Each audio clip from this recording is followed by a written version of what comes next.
All right, let's go ahead and get started. And as I said, it is a little different for me. I think I said, oh, it's like talking to a wall. And it's a little different because I have each of you muted. Some of you are all in a room together in the sunflower room. And some of you are from home. And so we are really, and they may have said this, but we are really testing out how Google Hangouts work with some of our professional learning. And what this will actually give us is the opportunity to record our presentation and then allow it to be seen by others at a later time. The great thing is I can do some editing, so the beginning of the session I can edit down to just at this part. If you are having trouble at any time, when you mouse over Google Hangouts with your mouse, you will see on the top left a chat icon. It's in blue, and that allows you to join the group chat. And you can ask questions at any time. And I know some of you that are in the room will be talking as well. But let's go ahead and get started with Seesaw. And at any time, if I need to slow down, do something different, let me know, and we will start. So Seesaw is an app, but it is also an app from an iPad or any device, but it is also available on a laptop. So if you do not have access to iPads, as several classrooms do at the elementary level, then you can use this on a computer.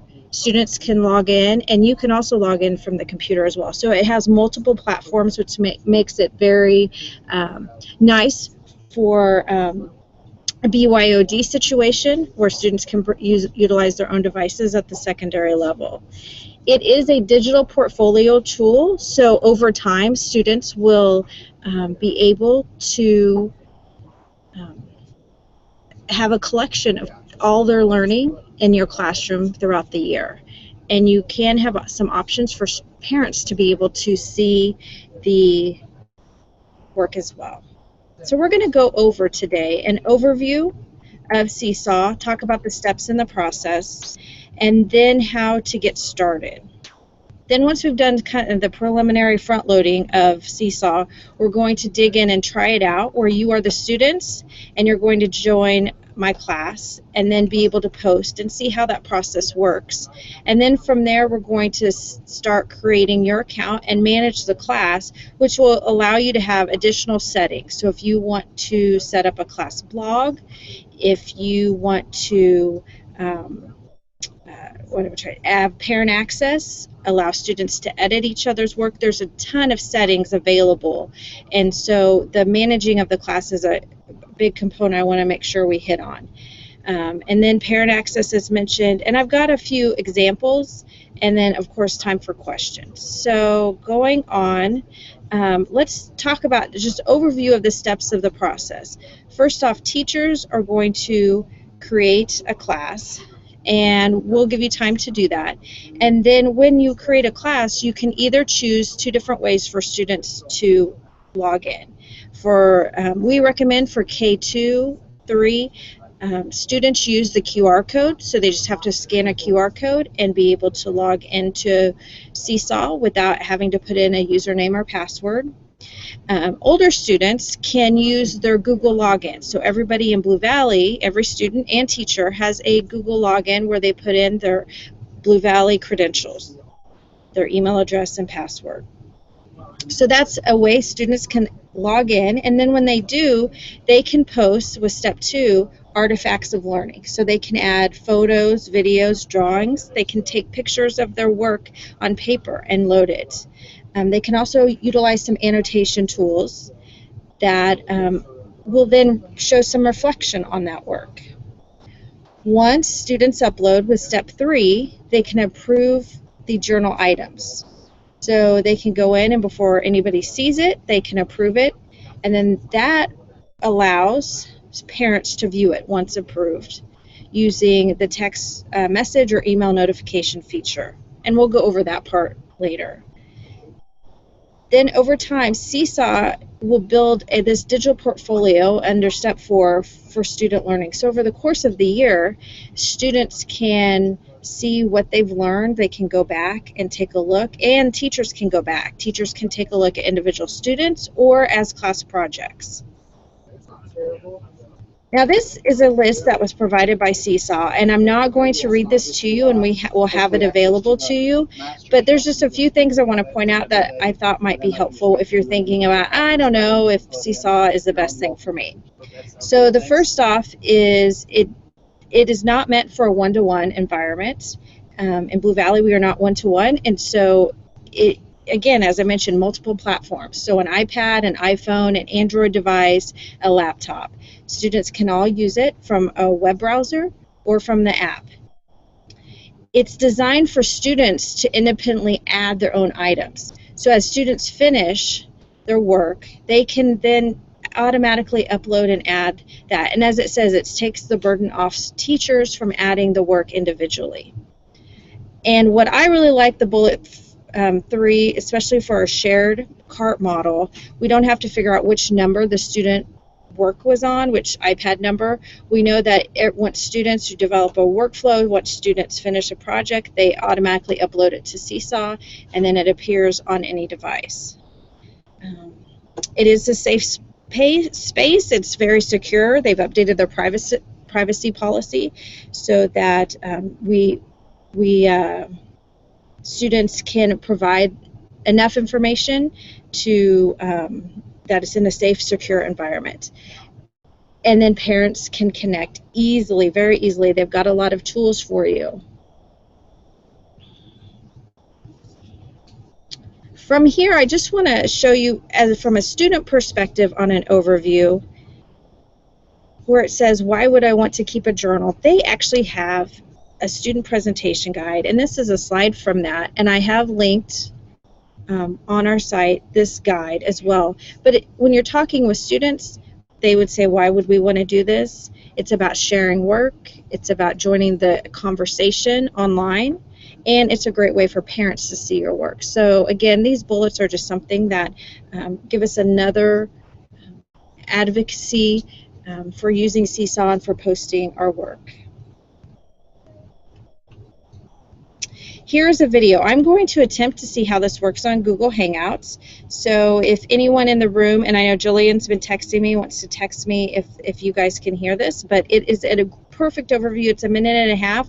We're going to watch this and then we'll move forward. And this was created by Seesaw.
All right, that was a quick video that gives you the steps in the process, and we're going to break that down before we jump in.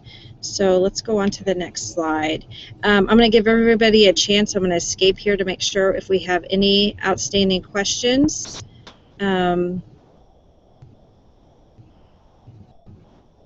think we're doing okay, so I just want to go back, make sure we're not missing anything. Okay. Let's talk about the steps before we dig in. So this actually can be the most complicated part, but once we get this going, once you get students to log in, then it becomes an easy step-by-step process for students, and it develops a flow in your classroom of what to do when they create a digital project or on paper, and they want to upload to Seesaw. So this example shows how it works with a QR code. So a teacher creates a class, and that class is given a specific QR code or text code that the student scans. As you see on the left, the student scans that QR code. When they scan the QR code on the right, they will see the class list. And then from there, the student chooses their name. We recommend this for especially K2, third grade. It's up to you with your students whether or not you want to do the QR code or have them log in. You know your students best. But definitely at the lower elementary level, this is a really quick way for students to log in. So again, they scan the QR code, and then from there, inside the Seesaw app, I should point out, they scan the QR code inside the Seesaw app, and then they will choose their name. Once they choose their name, it gives them options of what they want to upload. So on the left, it shows a few of the options. On an iPad, you'll see even additional ones that we'll show here in a little bit. But where it says photo and video, it allows the webcam on the laptop or the camera on the device, on the mobile device, to be activated. So you can actually see here on the right photo where it says rainbow roll and write. It's a piece of paper that students created, and they took a photo of it, and then they can upload that photo to their student account. And as it mentioned, it keeps it from if it's a shaky video, it will keep it from being blurry. It has the ability to do that. You also might see camera roll on there as well, and this is really nice for our elementary innovation spaces and DLC classrooms as students create all sorts of digital projects using the iPad apps. So a video can be uploaded, a poster, anything digital that saves to the camera roll can be uploaded as well. Then once a student uploads one of those items, they have additional annotation tools. So you're going to see the first one on the left is a voice recorder. It allows students to just record audio. They could do an audio reflection. The other one, they can draw as well. And on an iPad app, it gives the ability to do both, kind of like an EduCreations type thing. And then on the far right, you can add text, usually a caption, not a ton of text. But it, again, is an opportunity for students to reflect, show their learning, in addition to the digital picture that they've provided. Now, once a student uploads, the teacher has the option to approve the item. So you're seeing the student view on the left. They upload, they see their name, they see their work. And then on the right, where it says teacher view, they can see everyone and student name. So they can choose by student on the right sidebar over there, or I'm going to use the right sidebar over here where they can see everyone, or they can choose by student. And then items that need to be approved will pop up under notification, and the teacher has the option to approve the item, and then it will go into what we call a feed. So a teacher receives a feed. So as items are fed to her teacher class account, she will see those and be able to approve. And depending on the settings, which we'll go into later, all students can see that or just her.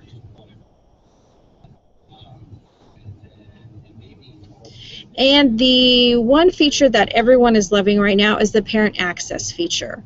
They have set up, and you can choose to invite parents. You can also choose not to, but it is a really nice way for parents to see student work. On the option, which will show you how to get to the parent access feature, they provide for you a handout and email. One thing I will say, I would not recommend the parent invite email. It does not give enough detail to log in and go through step by step.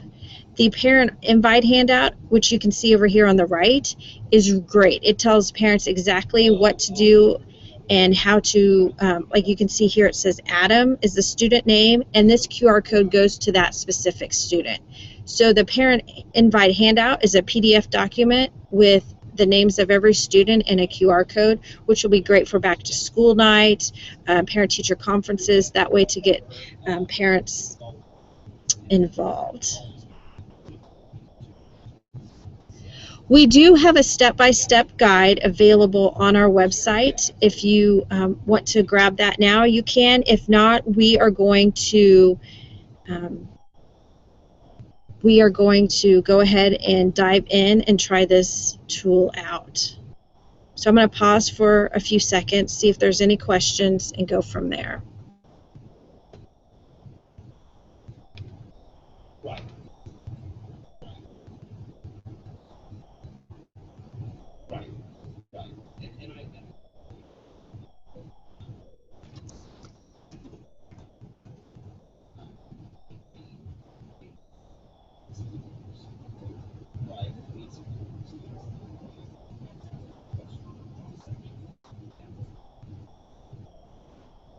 All right, let's move back to our presentation.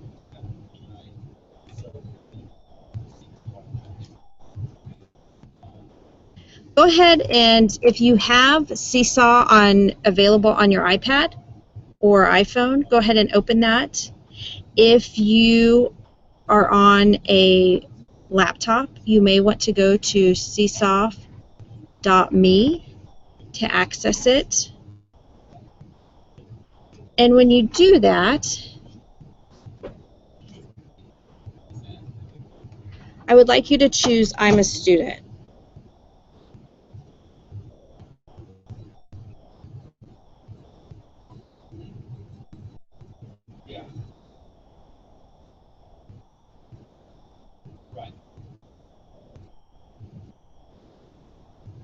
And when you choose I'm a student, go ahead and scan the QR code on the right.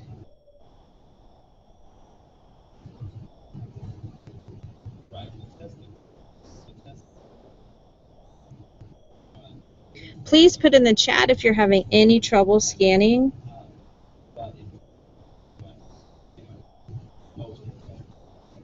And I can provide the text code as well.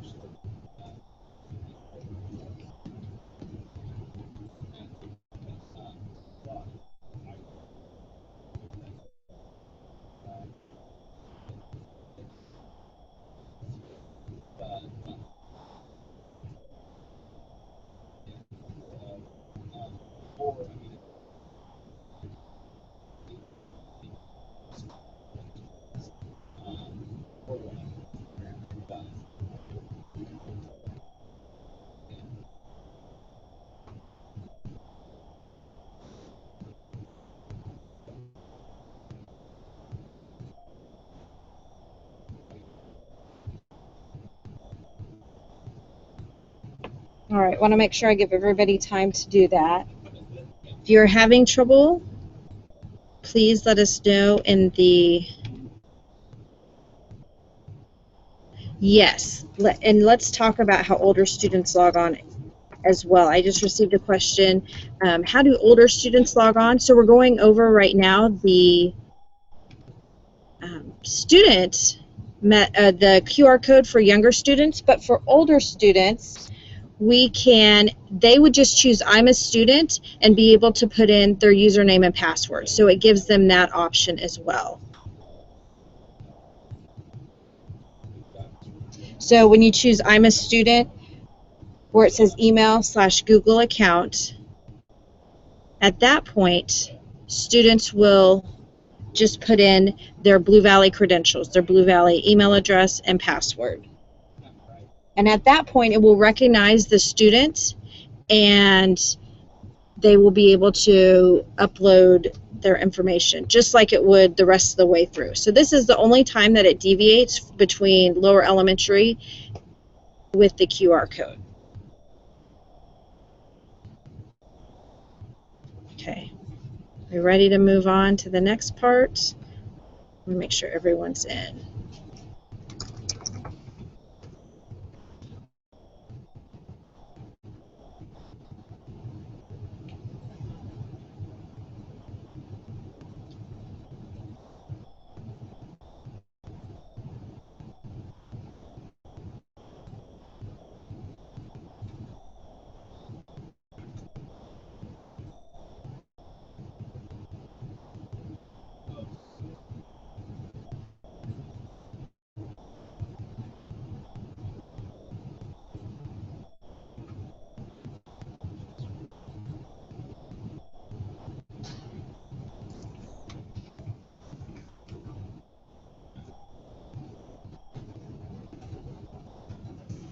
All right, Carrie, who's outside the district, I am going to get you the code.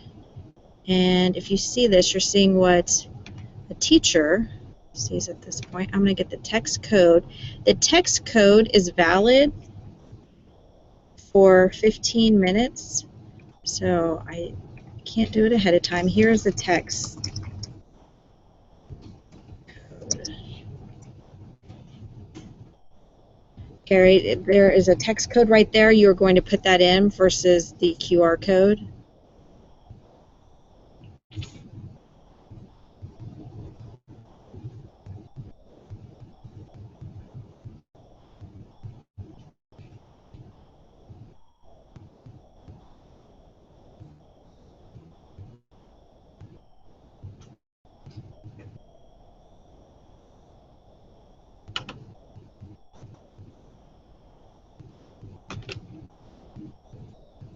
All right, anyone else having issues?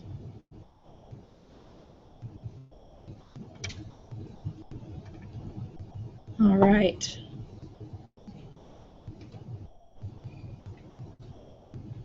Let's move forward. Okay, so let's try it out. So we scanned our QR code, and you're, depending on what you are on, if you are on a laptop at this time, your options on the right side picture will look a little different. But many of the same things exist besides camera roll. Instead of camera roll on a laptop, it will say upload.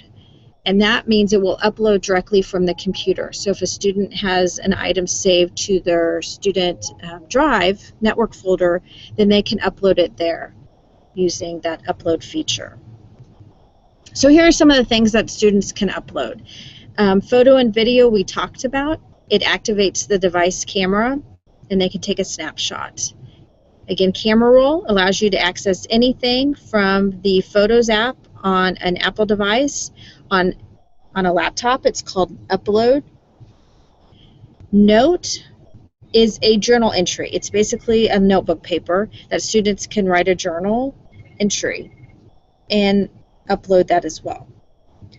Drawing allows students to use drawing tools, and they can annotate, just like I showed up above. They can annotate the picture, and they can also, with what am I trying to say? With an Apple device, the drawing feature also allows audio and drawing at the same time, but that is only available on an iPad at this point. And the link is nice because it will paste a hyperlink. So if you do a thing link for students, you create one, you can share it as a teacher to everyone in Seesaw, or if students create one, they can share that link at that point as well. And again, that's available on a laptop and mobile devices.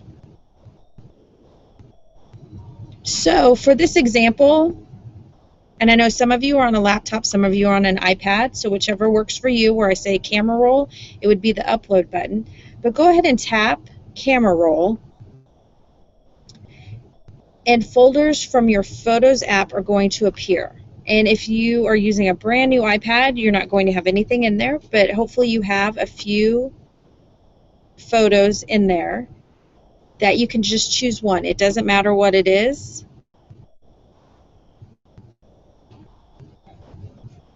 If you see my screen on the right, it gives you the option for the camera roll. So I have to tap camera roll to get in it, and I had 77 pictures in there.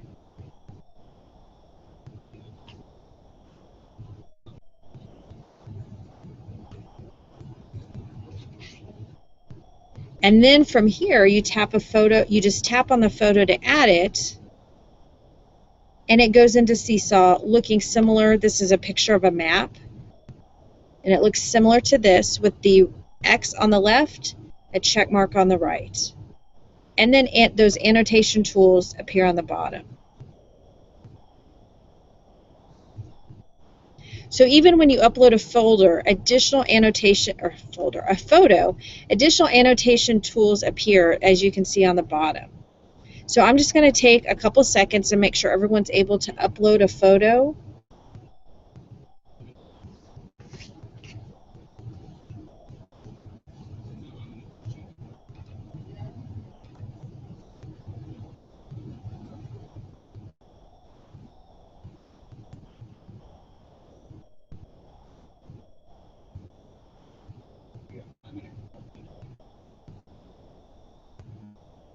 And while you're waiting on everyone to upload a photo, go ahead and take a look at those annotation tools on the bottom. You can tap below to see adding text and so on.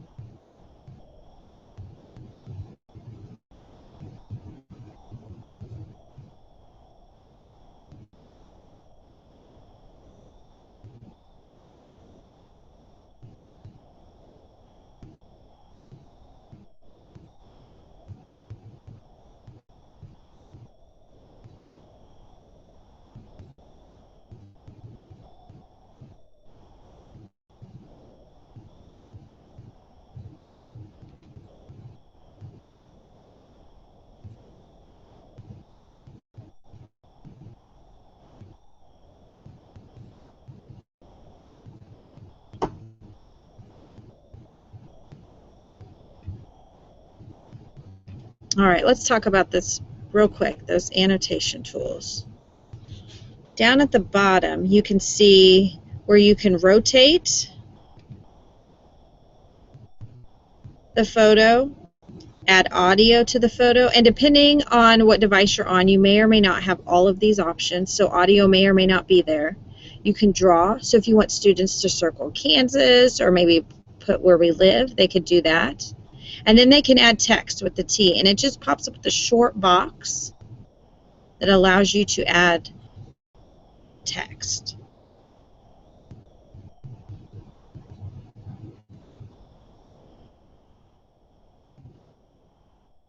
Here you can see it even more.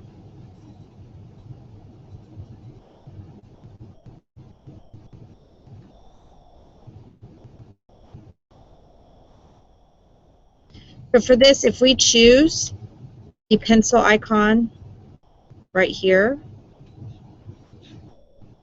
that's underneath the photo, it brings up additional options. So this is the drawing feature when I click the pencil. And then from here, I can choose additional options. So here I can draw. I can change the color of my tool, my pen tool, on the right side, with just a click of a button or tapping it. And then down below, I can change the width.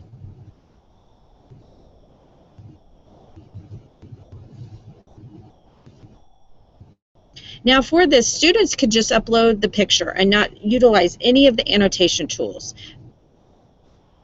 But this is a great feature if you want them to do some reflection or you want them to label a document. And then the last feature you probably see is the recording feature. The recording feature kind of reminds me of an Edu Creations where you hit record and can do the drawing live, which is really nice. And then once you've completed the annotation, up in the top right, you'll see a check mark. And that means it's good to go. So you can click on the check mark, and then it will take you back to the screen. And then at this point, you may choose your name. And again, these other options we've mentioned.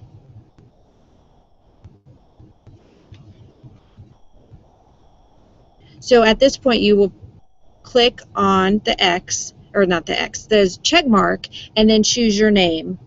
And for this example, you're in a random class, so you would choose any name on there and be able to upload as that student. So you're, again, as a student right now, this is what students see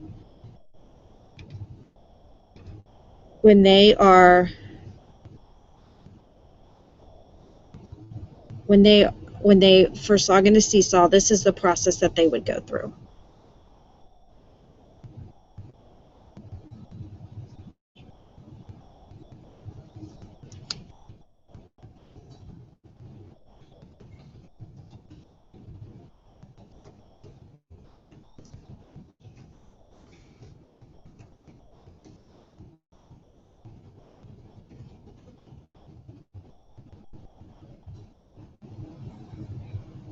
I like that. Amanda mentions that annotation is her favorite because you can move it around, but the text stays at the bottom, which is really nice.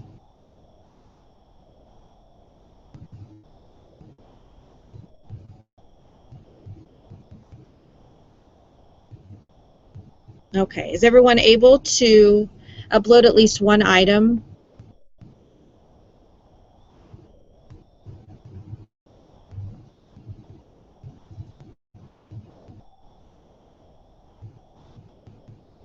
Okay, all right, let's go into the part that you've probably been waiting for, which is the teacher part, where you can dive in and start doing some stuff. So at this point, you are going to log out of the student account. And to do this, right now, your screen probably looks more like this on the right, where it says class account in the top left. Go ahead and click on that top left, and it's going to slide over where it says class account. So where it says one here, class account, click on that, and then go over to where it says sign out. And that's going to sign you out as a student. And again, as you have shared cards, this is a great way for students to choose sign out and remove the login from the device. So choose class account and then sign out.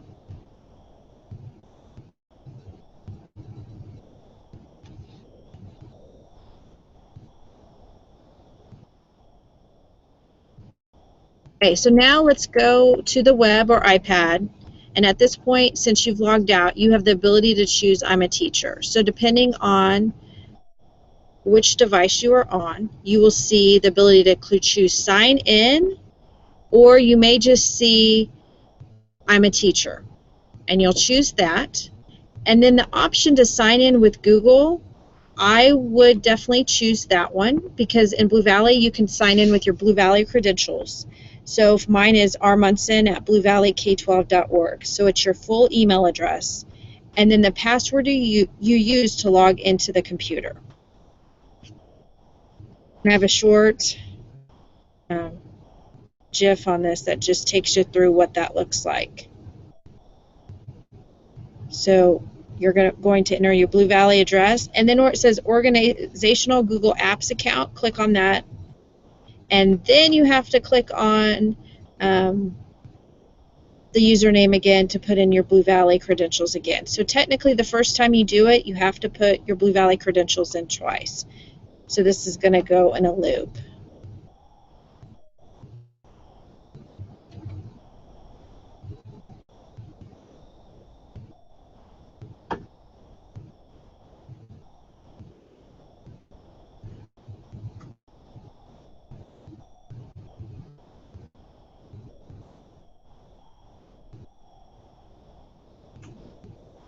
All right. Let me know if you're having any trouble logging in. I'm going to check the chat just to make sure.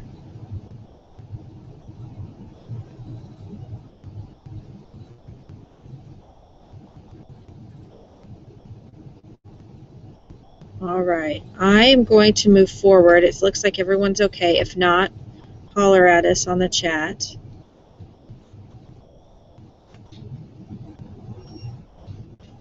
Okay, so at this point, it comes up with two questions. And at this point, you may feel pressure, like, oh my gosh, I've got to answer these correctly. You can adjust what you want to do later. This just gives you a guide for how you may want to set up your class. So it's just a couple of points to think about to guide you. So if you think, oh my gosh, I answered it this way, but I should have done it the other way, don't worry. It says, will your students share devices using Seesaw? So most likely yes. So question one is yes. And then, do your students already use their own email password to sign in to other school-related resources? So for our upper elementary, definitely secondary, they do. So you would put yes at this point. If you know which way you want students to log in, if you know right off the bat QR code, then that you answer question one yes and question two no, and vice versa down below. But again, you can adjust this on the next screen if it's not how you want it to be.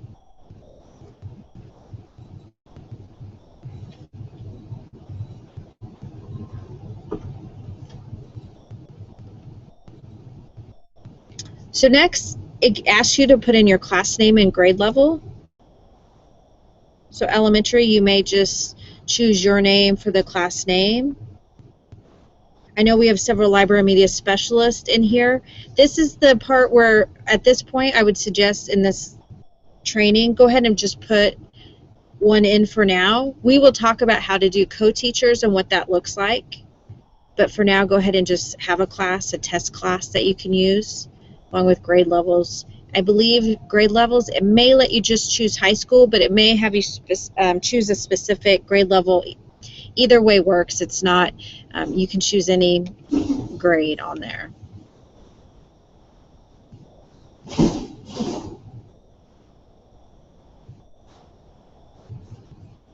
Now at this point, it's going to prompt you, if you're using a QR code, to enter the student names now or later. It's up to you. You can enter one student name and you can make it your generic student so you can test things. I always like to do that just to know the process students would have to do.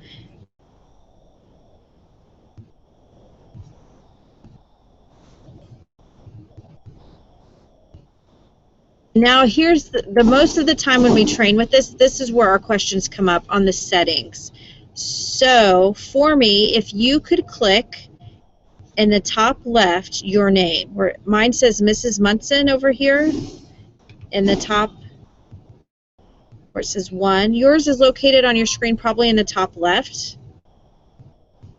Click on your name, and then a sidebar pops up on the left with your classes. And when you have your class name, you may have to tap on that to see in black the menu items. And this menu allows you to do a lot of things. For example, you can add an item here. So I mentioned adding an item that every student can see. Teachers go through the same process as students. This is your feed view that it defaults to, so you can see every student's work.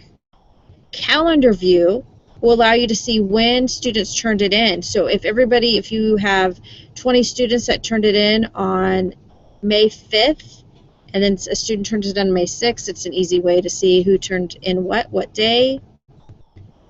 Class blog is an option. You do not need to utilize this at all, but you can set up a class blog where basically you're posting student work. So from the feed, you can post items into the class blog for others to see and make comments. Unapproved items allow you to see everything that you have not approved yet, so it won't get mixed in with the others. And the join code, how to get back, to have others join, manage class, and invite parents. We're going to talk about manage class. So to make sure everyone's there, just to review, you're going to click on your name in the top left. Then a menu will appear over to the left with the class name and then a menu. Let me know if you don't see that.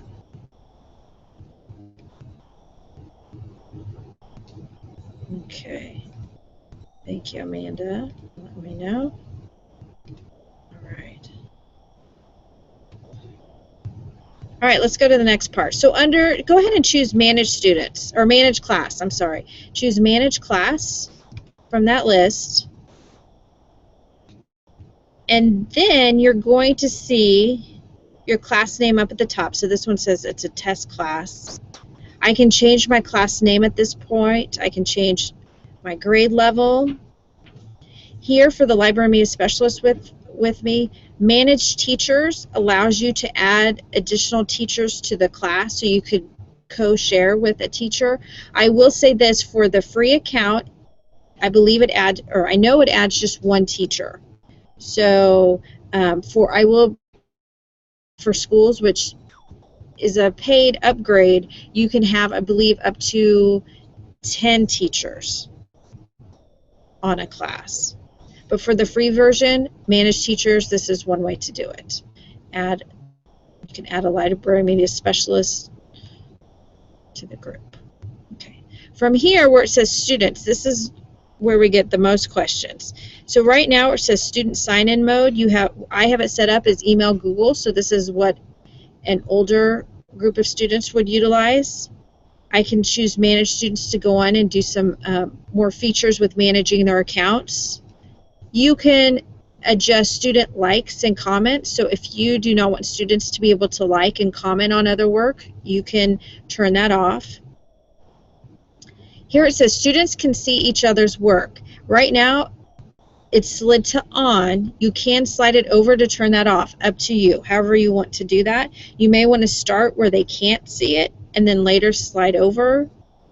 New items require approval. If you just want students to upload without your ability to approve it, then again you can turn that off if you don't want approval. Most teachers I've seen do. And then enable item editing. I have this on. Actually, I would probably turn it off because that means students can edit each other's.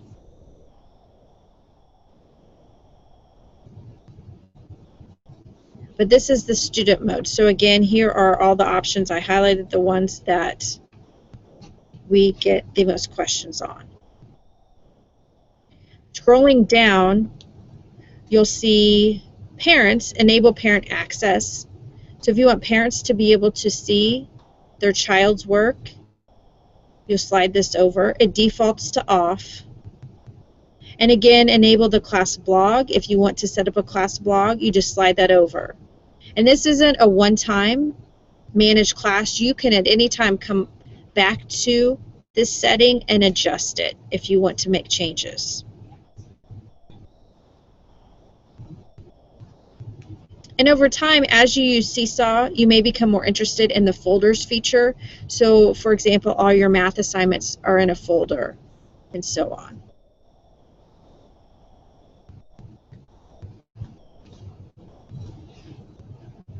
And right now, you're probably not interested in this, but I just want to show you at the end of the school year, you can archive a class. And we'll send out updates throughout the year for things like that. But I just want you to know that it's there.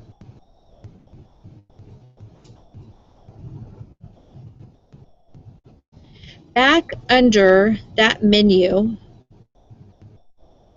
you have the option to invite parents. And when you click invite parents, it will give you great instructions on how to go about doing it.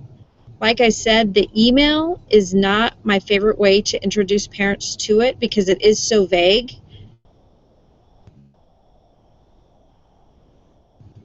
But the handout that they provide gives a lot of detailed information, individual for each student.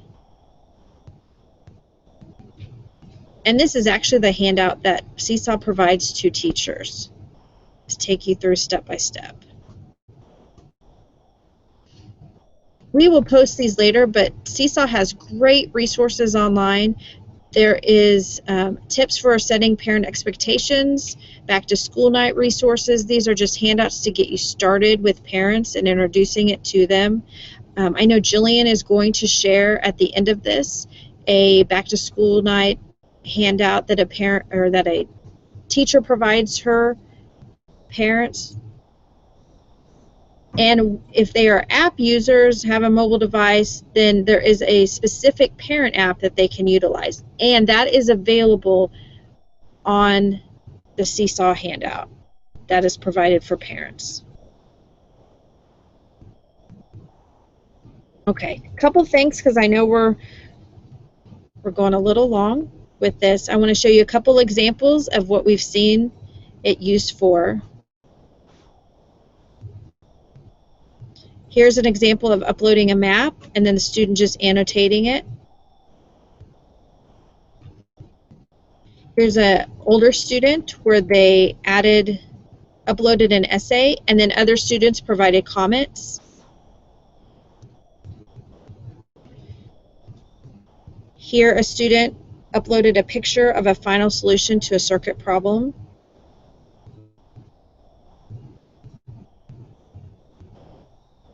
And then the student used the drawing tool to create a story and add audio.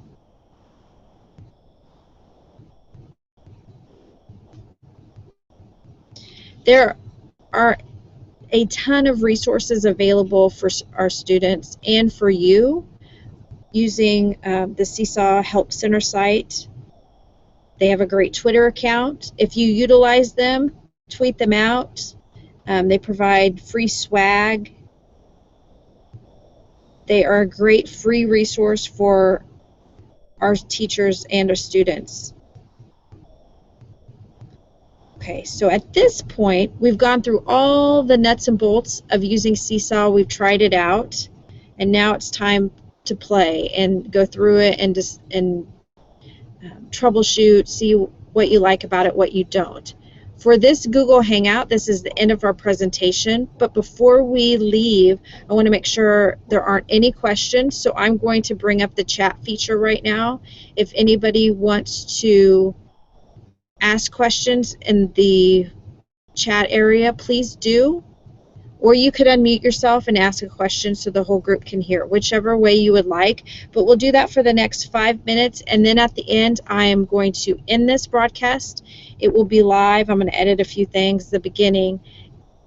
And then all of our resources are available on our webpage, and I'm actually going to, we can go through some of that just on our webpage if you do a quick search.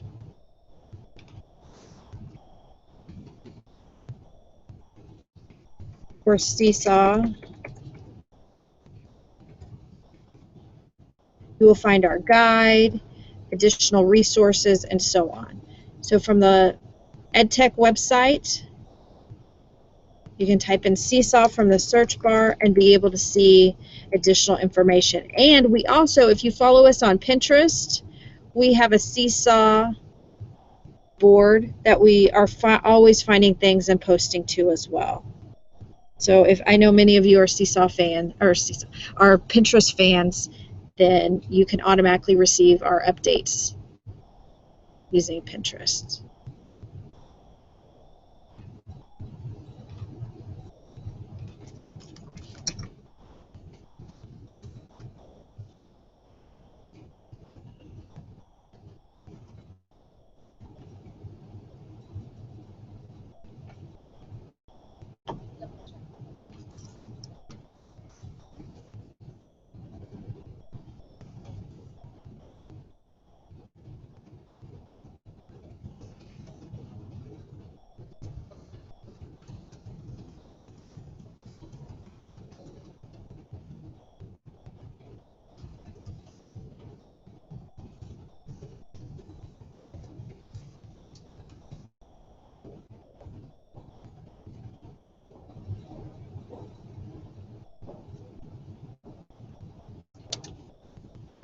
All student devices this year will have the Seesaw app on them.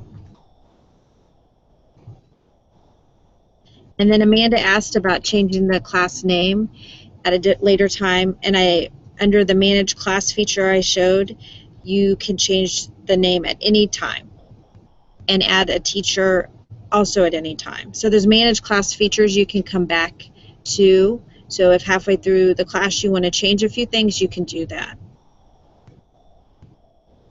There is a limit to how much a student can upload, but at this time it is not, we have not seen it reach. So I'm trying to remember the specific number. I'm answering Carrie's question of if there is a limit to how much a student can upload. I am going to do some research on the exact number, but I have yet to see that be an issue. They do provide a lot of space. I would say just like we use Edmodo with a video of 2 minutes or less for uploading a video, I would go with that. But as far as over time, there is a lot of space for a student to post information, additional journal features, all of that. We have yet to see that limit reached.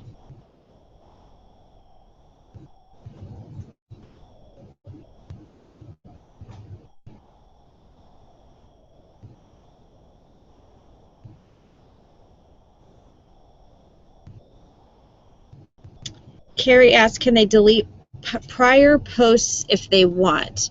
And I believe that's a great question. I'm going to research that a little bit more, but this is my understanding. I believe students that are older can do a little bit more than the students that are younger with the QR code for doing that, because it's a student. If they log in with their email address, then they have a lot more freedom. But if it's just the QR code, it's just the student uploads, that sort of thing. There's not much, a lot more that they can do besides the upload. But I'm going to check on that to make sure. Does that answer your question? Let me know if not.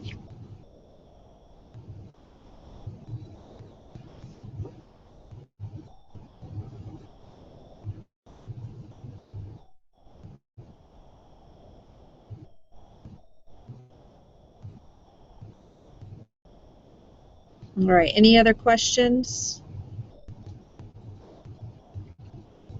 All right, I know several of you are in the sunflower room, so you will have plenty. I'm actually going to come down there, but there'll be more time for setting up your class, if you know your class list, troubleshooting. If any of you that are not in the sunflower room are out and about, please feel free to email us at any time. And like Carrie, I know she was able to join from home, which is awesome. We're trying this out, so we are learning all the hiccups, and we appreciate your patience. Again, any questions, please let us know. First time you use it with kiddos, we're happy to come out, whatever you need. But we think this is a great tool that can involve parents and students in showing their work. But thanks again.